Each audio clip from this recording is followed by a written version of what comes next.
Several business leads have been generated from the third staging of the Jamaica Investment Forum. Buffer Investment is looking to build a power plant in Jamaica, in Kingston area.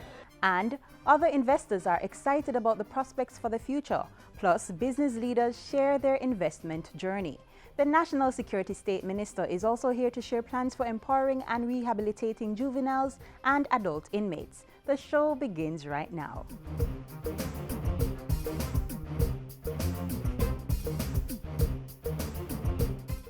Nobody want to plant the can.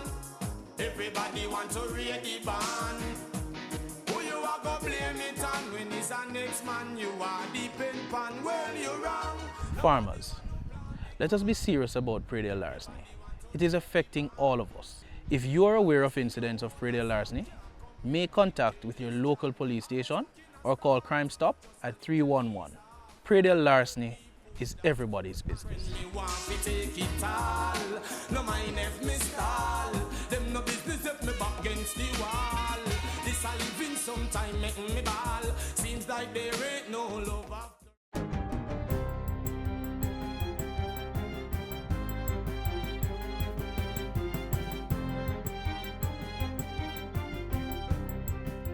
Good day, I'm Theodore Henry, and this is your JIS News for Thursday, June 21. Foreign Affairs Minister Senator Kamina Johnson-Smith says a protocol to treat with CARICOM nationals being denied entry at regional borders is being finalized. She says Jamaica has maintained strong advocacy for its citizens in the process through several meetings within CARICOM fora. Of particular concern for Jamaicans in the past has been issues with entry to Trinidad and Tobago.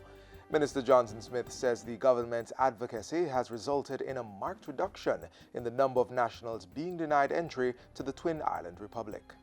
We note that in 2016, 416 Jamaican nationals were denied entry to Trinidad, and this was reduced to 289 in 2017. According to PICA, 63 Jamaican nationals were denied entry in the first quarter of this year, 2018. And while we can't predict what will happen by the end of the year, certainly if this trend continues, then the reduction continues. Senator Johnson-Smith was addressing a media briefing on foreign policy initiatives on Tuesday.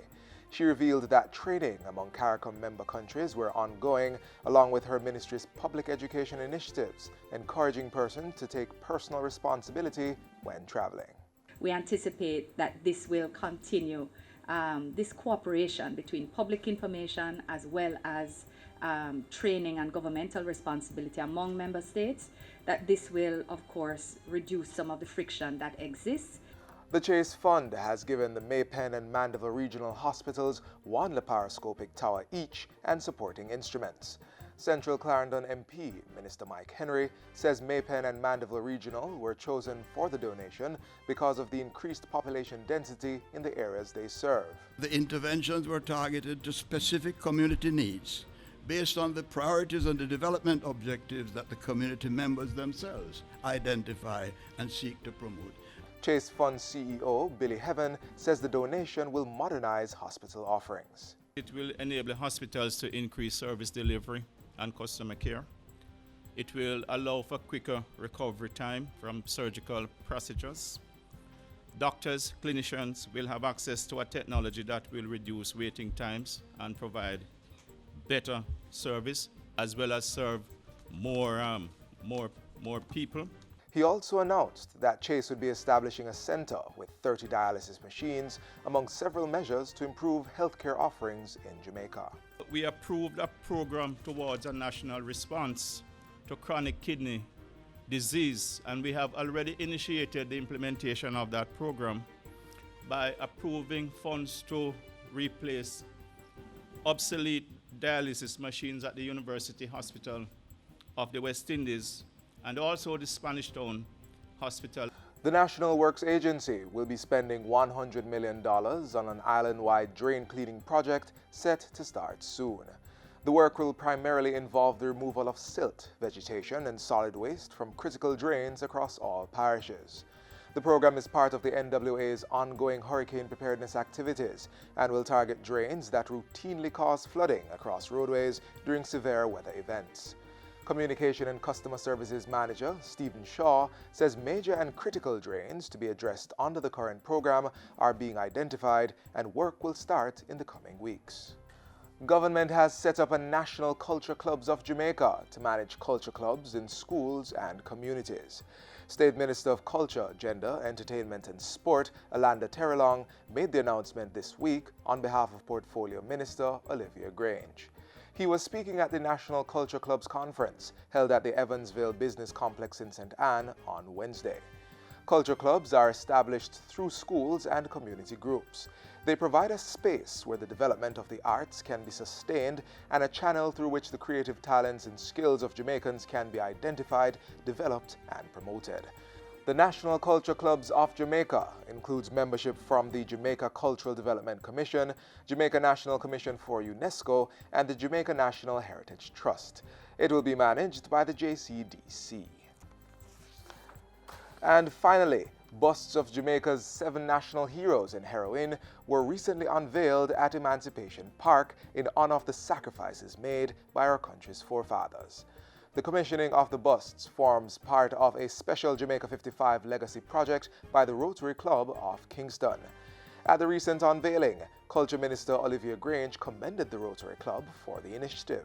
The Rotary Club of Kingston has made a reality of its thinking that Emancipation Park should have on show Jamaica's national heroes permanently entrenched in the park in the form of these busts and plaques. I'm pleased too that the words of the national anthem and the national pledge will be etched on the north entrance to the park.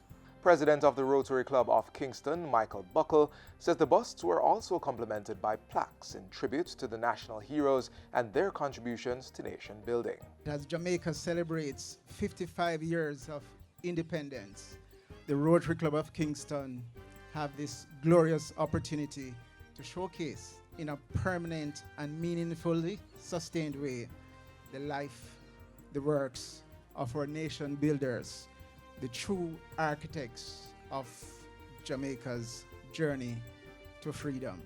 The busts of the national heroes were crafted by renowned Jamaican sculptor Basil Watson. And that's it for JIS News today. I'm Theodore Henry. Thanks for watching.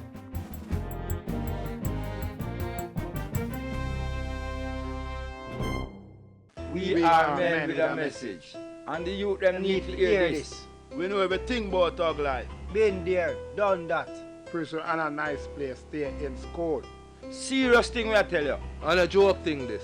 You can't tell me about hungry. That's no excuse. Leave the badness alone. Nobody narrate you. Them just afraid of you. Live positive, remember. A gang is a dead end. A message from the Ministry of National Security. Juveniles and adult inmates in correctional institutions are being exposed to more skills training and education. These areas are getting priority attention by the Ministry of National Security to empower and prepare them for successful reintegration into society.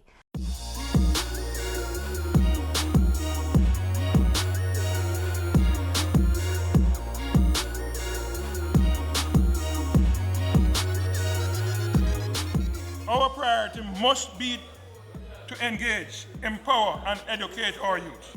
As such, the Ministry of National Security will be strengthening existing measures and implementing new ones to empower, rehabilitate, and reintegrate transformed juvenile inmates into society. State Minister Rudyard Spencer gave an overview in his sectoral presentation. He says chief among the strategies are partnerships in education and life skills training. Minister Spencer says the Jamaica Combined Cadet Force, JCCF, will be more involved with juveniles to instill discipline, develop leadership qualities, and promote good citizenship. The aim is to also target at-risk youth outside the correctional institutions to steer them from a life of crime. The JCCF is one excellent organization for imparting values and attitudes to our young people. Therefore, we have steadfastly been reaching out to schools, especially in crime hotspots, to increase the number of cadet units across the island.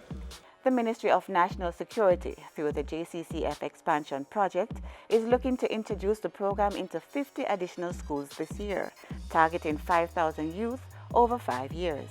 This level of engagement will also provide career opportunities. The Cadet Corps can also serve as a pool of resources for recruitment to the Jamaica Defence Force, the Jamaica Constabulary Force, and the Jamaica Fire Brigade. The Department of Correctional Services measures to empower and rehabilitate inmates are also geared at the adults remanded. Critical to this process is education. It is one of the main tools we are using to reduce reoffending and enable inmates to make a valuable contribution to society. To this end, the Jamaica Foundation for Lifelong Learning has provided 6 additional educators to train core teaching staff of the Department of Correctional Services to deliver the high school diploma equivalent curriculum. Over 200 inmates are improving their literacy through this initiative. Good move. Participants who are unable to read at the intermediary level will benefit from literacy training, while those already at that level will be exposed to various C6 courses. There is also a proposal to have the Ministry of Education assume responsibility for the learning needs of children in the custody of the DCS. Skills training is also critical to the process of preparing inmates for long-term employment. Many are being trained and certified in vocations such as bead jewelry, information technology, screen printing, and music. The Heart Trust NTA is also on board to provide additional training and certification. Over the next 3 years, 900 inmates are expected to benefit from year-long engagement involving life skills workshops, focusing on self-development, conflict management, family life management, and career development. Inmates are also being trained in agricultural production. We want to ensure that once offenders pass through the gates of our facilities, they will leave there much better persons, being able to contribute meaningfully to society and safeguard youths against coming in. To deliver its comprehensive rehabilitation strategy, the National Security Ministry will provide training for correctional officers and improve resources for an effective and efficient DCS. Minister Spencer says high-technology closed-circuit television CCTV systems will be installed throughout all correctional and remand centers. This will significantly improve the DCS monitoring capability and act as a deterrent to people wanting to bring prohibited items into our facilities. An electronic case management system will also be introduced this financial year to improve operations within the Department of Correctional Services. This will replace the current paper-based system. On the legislative agenda, the Parole Act is being revised to allow juvenile offenders to apply for parole. And in addition to a general review of the Corrections Act, amendments are being considered for increased fine for trafficking of contraband and a clearer definition for contraband or prohibited items. The role of probation officer is also to be clarified in relation to the supervision of children serving non-custodial sentences. It is not beyond us to create solutions that are meaningful and that add value to the lives of those within state care, as well as our correctional officers.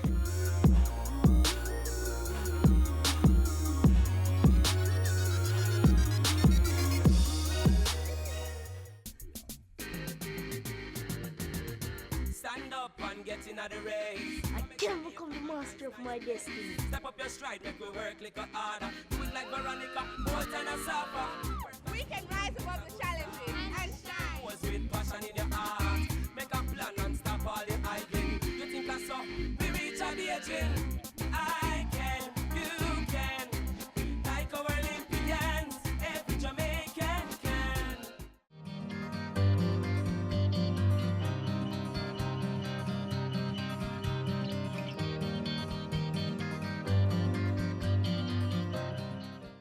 Over 200 international investors were in Montego Bay recently for the third staging of the Jamaica Investment Forum.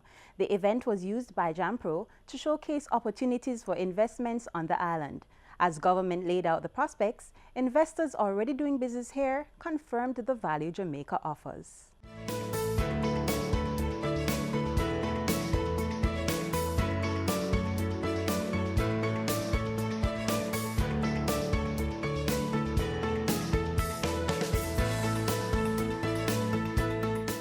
So the question is, has NCB exceeded my expectations? Yes. When I bought it? Yes. Life, nothing in life is linear, unfortunately. I was going to get to that. Most of us, we think linearly. So if someone had said to me, Mike, this bank, 15 years from now, will make, 16 years, which is now, will make $200 million US from Jamaica. When it was making six. When it was making six. Everybody would have said it's impossible. I would have said it is impossible. But that is the power of compounding. That is the power of the compound curve, as we all know, looks like this. So if we have to get through the front end is the hockey, what we call in Canada, the hockey stick curve. So we have to get through the hard work, the front end loaded work of recalibrating, building confidence, and then you hit an inflection point, and then it takes off. So no, I would not have expected that the bank would have had such an impact on Jamaica. Profits are one thing, but taxes. We're the largest taxpayer in Jamaica. Cumulatively over the last 15 years, we've paid over $500 million US in taxes, which goes a long way to nation building. But we started off not thinking, or the objective was, or the question we asked ourselves was, how can we use this institution as a vessel to build a better country? So immediately we changed the mantra of the bank from to NCB, building a better Jamaica.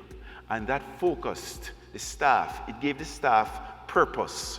When they came into work every day, they made a direct connection to their efforts and building a better Jamaica, which will redound to their children and grandchildren. I think the government agencies that we've dealt with, the regulatory body, and the AAJ, who is the primary governing body for the airport, considers that the investment and the privatization is a success. We found that the legal framework is conducive to doing business in Jamaica.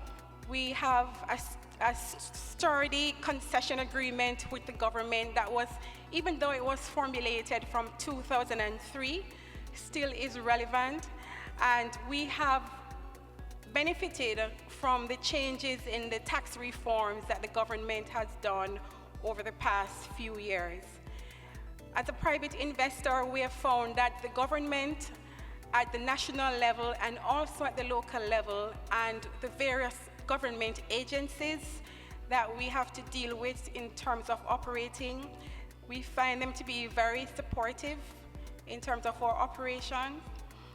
Also, we find that in terms of providing finances to support our various capital projects, in 2003, we were funded by the IFC, but recently, in last year, we were able to successfully find funding locally from a local bank of $40 million US loan for us to be able to carry out some of our 2018 capital investments. As an airport, and based on our forecasting, we feel that there is potential for growth in Jamaica, certainly for the tourism sector, and certainly for passenger arrivals. We are projecting, as I said before, a 6% growth in passengers for this year, and looking forward, we're expecting to see an average growth of between 4 to 5% year over year. Also, we feel that there is growth potential for the airport in terms of providing additional services that we don't currently provide. So one of the areas that we're looking at in terms of development is to have a business hotel hosted on the airport lands for us to be able to fully facilitate and provide exceptional experience for our passengers. So in that way, we feel that our experience as an investor has been very good. GIF 2012 is where Sutherland was in attendance and decided to invest in Jamaica. And for the first 6 to 8 months, obviously there was no office. I was brought on board. I was working from my car most times, and Jampro gave me an office occasionally. But they were so facilitating of the process that they even helped us to register, helped us get access to the zones, introduced us to our attorney, and that's how we started this process. Then we moved on to where are we gonna set up. Now, location is very strategic. And when I was setting up 2012, we didn't have as many options as is there today. So I must also commend our government for making real estate a priority, because today you have it a dime a dozen to pick from. So I must give them a hand for that.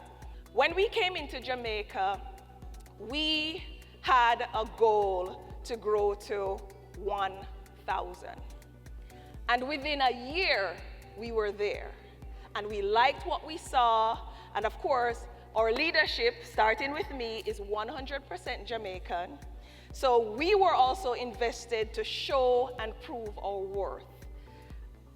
We revised the goal and we came back to Jampro and we said we're now at 3,000. We got there in 3 years. And we, man, wow, the potential is huge. We revised our goal another time and we said 5,000 in 5 years. We were there with 4 locations, soon to be 5. And we have now revised the goal to be 10,000. Now, one of my favorite quotations is, vision without execution is hallucination. And as I look around the room, I don't think any of you here got to where you are because you were hallucinating. Don't start now. Capitalize on this opportunity because the best is yet to come.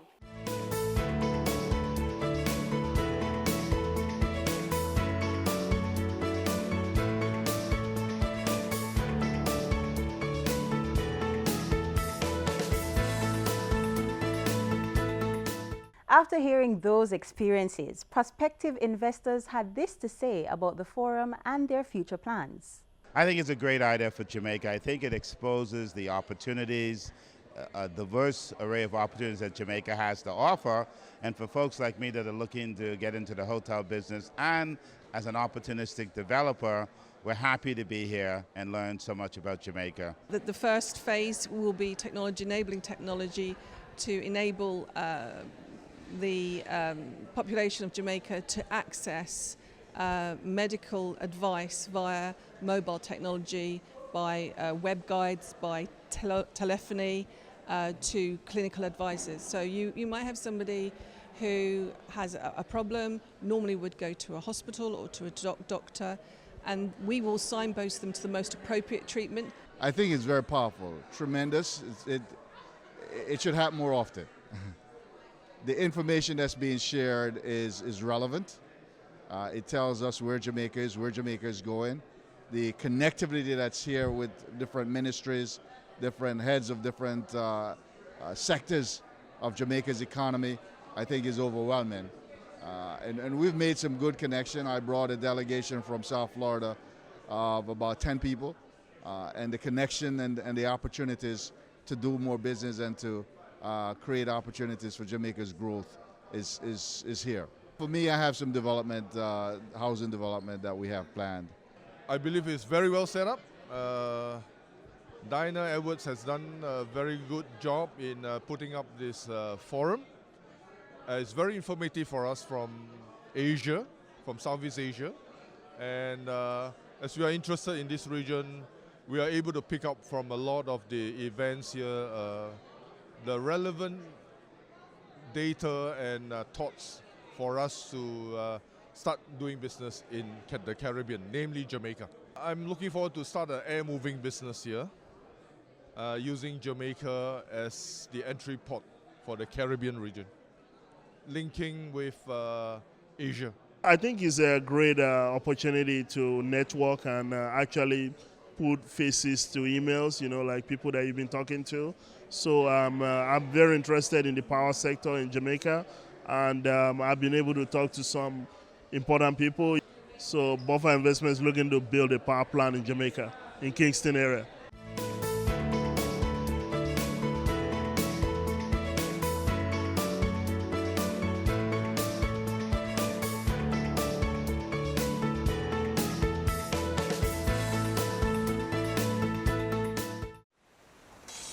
Let's get a little breeze on this land. All right. Now let's get some bounce in the rhythm. All right. Let's get some fire on our hearts. Now that is what we call all right. Run, come, get some Jamaica. Up next, one of the finalists in the 2018 JCDC Festival Song Competition. Attention passengers, we've now reached our destination. We hope you enjoyed the flight and have a nice day. Well, let me tell you about a pretty young lady. She love off my island, yeah. Listen, well, I met this girl last summer, and the prettiest thing, beautiful smile with the prettiest skin. She was looking for a place to vacation. Me say my home is a great destination. She's I said, would you agree to take that vacation with someone like me? I know the perfect place you can be free, baby. Let's do it in Jamaica, hey, where the summer sun is always shining. Happy people always smiling, you'll see. Let's do it in Jamaica, hey, the nicest place to get away. And we have summer every day, trust me. Let's do it in Jamaica, that's where all the fun is, baby. Feel free to get wild and crazy, or just relax and be lazy. She's me say whatever you want, whatever you need, it's alright with me. Even if you want to try out the trees, baby. Let's do it in Jamaica, hey, where the summer sun is always shining. Happy people always smiling, you'll see. Let's do it in Jamaica, hey.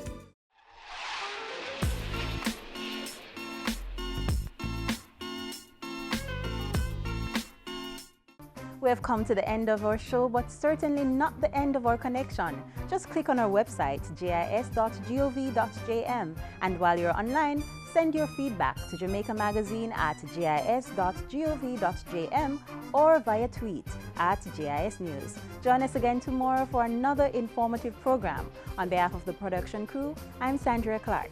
Take care.